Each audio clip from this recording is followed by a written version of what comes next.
Представата Кралски игри во изведба на Народниот театар од Битола, а во режија на Љупчо Георгиевски е победник на годинешниот 51 поред театарски фестивал Војдан Чернодрински. Од жири комисијата составена од Васе Манчев како председател, Јани Бојаджи и Владо Јовановски како членови на жирито, истакнаа дека оваа награда ја доделиле помеѓу тесен избор на 4 други представи. Од нив во потесен, едновремено најтесен избор дојдоа представите Животот е прекрасен на Македонскиот народен театар и представата Кралски игри на Народниот театар од Битола. Две театарски остварувања со навистина високи постигнувања. А случајот со представата Кралски игри, за која по многу размислувања сепак решивме да го дадеме ова најзначено признание.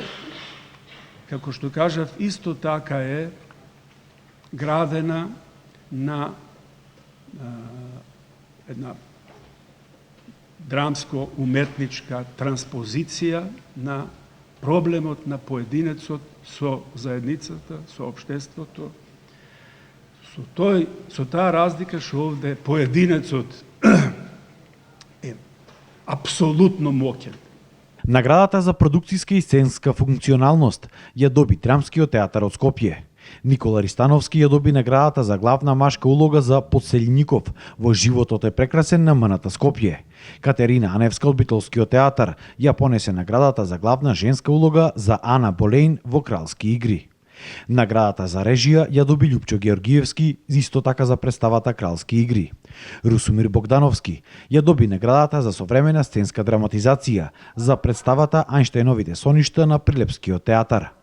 Наградата за најдобра машка епизодна улога ја доби Колјо Черкезов од Струмичкиот театар, а наградата за најдобра женска епизодна улога ја понесе Билјана Драгичевиќ Пројковска од МНТ Скопје. Марко Трајковиќ од Кумановскиот театар ја доби наградата за млад актер Трајко Чоревски, а наградата за млада актерка и беше доделена на Талија Настова за Старицата од Калкута од Велешкиот театар. Наградата за сценографија ја доби Валентин Светозарев за Кралски игри, за костимографија Розе Трајчевска за костимите во Ајнштајновите соништа.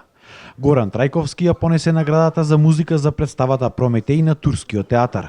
За кореографија и сценски движења награда доби Кире Миладиновски за представата Старицата од Калкута и Владимир Симоновски ја доби наградата за рекламен материјал за представата Јов на Драмски театар Скопје. Според уметничкиот директор на фестивалот, годинешниот Војдан Чернодрински поминал во одлична атмосфера со премногу публика на сите представи.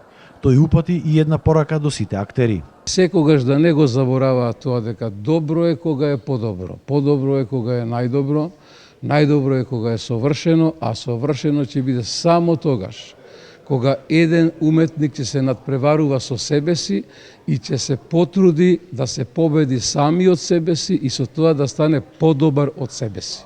Фестивалот вечерва ќе биде затворен со Кармина Бурана на македонската опера и балет.